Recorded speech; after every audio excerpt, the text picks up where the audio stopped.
Agora, dando continuidade ao vídeo de introdução à orçamentação, nós vamos abordar agora um pouco sobre os tipos de orçamento que podemos ter no nosso dia a dia, né? Sendo o primeiro o orçamento com o setor privado ou orçamento privado, né? Esse tipo de orçamento ele se caracteriza por ele não demandar um processo licitatório, né? Então ele é menos burocrático, né? Vamos dizer assim. Por se tratar de uma negociação, ele pode ser feito tanto B2C como B2B, ou seja, a empresa ela pode estar diretamente conectada ao consumidor final, no caso do B2C, ou também podemos estar conectados a outras empresas que fornecem serviço, no caso do B2B, né? Esse orçamento ele vai carregar a identidade da empresa. Isso porque ele vai se basear em custos próprios. Então, geralmente, são levantamentos que a empresa afere e gera composições próprias que não precisam necessariamente estar respaldadas em composições de bases públicas. Então, a própria empresa pode, ao longo do tempo, criar suas próprias composições, respaldando em dados de produtividade dos seus funcionários ou histórico de custos de fornecedor e está lançando estes custos como a sua devida proposta, né?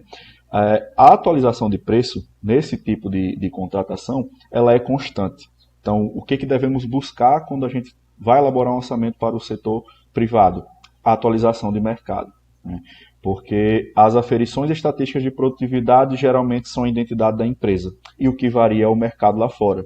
Então, os orçamentos direto com o setor privado eles costumam ser mais assertivos do ponto de vista do custo, porque não há limitação de database. Então, nós podemos sempre estar lá buscando o preço de mercado mais atual, né? E aí, por estar sempre com o preço mais atual, itens como desconto vão ficar a parte da negociação, que é uma etapa que existe somente no processo com o setor privado. Outro tipo de orçamento é o orçamento paramétrico. O orçamento paramétrico ele se diverge por aferir dados estatísticos e históricos. Então, geralmente são orçamentos que eles fazem parte daquela fase inicial, né, daquele estudo de viabilidade. Eles são orçamentos que não necessariamente irão trazer uma perfeição ou uma grande assertividade, mas eles são orçamentos que a gente elabora para ter uma noção de custo para iniciar um processo de viabilidade.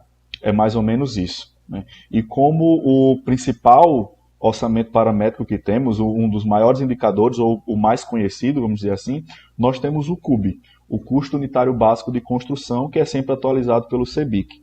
Então, o que é o CUB? O CUB é um parâmetro, né, um parâmetro histórico que ele é atualizado mensalmente e por regiões nacional, onde a gente tem um custo médio de construção em função do metro quadrado e do tipo de edificação. Então, significa dizer que orçar uma residência, orçar uma obra pelo CUB vai ser 100% assertivo?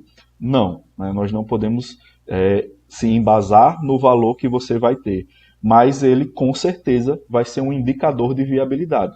Então, orçamentos paramétricos, eles são utilizados para esse fim, para nortear um estudo ou nortear um esboço de um custo futuro. Então, ele demanda uma análise mais criteriosa. Então, posteriormente, nas fases de elaboração ou no segmento do estudo da viabilidade, a gente vai ter que lançar mão de outro tipo de orçamentação. E então temos o nosso terceiro e mais importante, né, o orçamento com o setor público. Ele é o nosso carro-chefe institucional. Basicamente, todos os orçamentos e os contratos que temos na empresa, eles são orçamentos com obras públicas e principalmente na área de manutenção, né? O principal diferencial do orçamento com o setor público é a existência do processo licitatório. Então, antes mesmo de existir um contrato, existe um setor de licitação dentro da empresa que ele vai participar de todo esse processo. Não cabe aqui nesse treinamento especificar como é o seu funcionamento, mas cabe a gente saber que existe um setor específico e que existe um longo processo licitatório antes mesmo da gente sequer poder orçar uma obra e gerar um contrato, né? Por se tratar com uma empresa pública, né, apesar de ser uma empresa, ela é pública, ela varia muito e não existe um corpo consolidado ou uma base consolidada de composições. Então, o orçamento público ele se respalda em bases públicas. Iremos ver a seguir alguns exemplos delas. Mas por se embasar em bases públicas e por se respaldar em uma database específica, ou seja, geralmente os contratos eles são firmados em uma database. Os orçamentos públicos eles costumam estar um pouco defasados. Então, se eu fecho um contrato hoje, ou se eu ganhei uma licitação hoje, geralmente a database daquela licitação vai ser uma data posterior. O que, diferente do orçamento com o setor público, a gente pode atualizar constantemente, alguns contratos não vão permitir isso. Então, a gente já tem que ter aquela mentalidade que um orçamento com o setor público ele deve ter um rigor mais técnico ainda nos quesitos de análise e controle, porque tendem a ser orçamentos que estarão defasados. Então, o nosso corpo de engenharia tem que visar esse tipo de controle, porque não temos muito como evitar, já que é uma característica do orçamento com o setor público.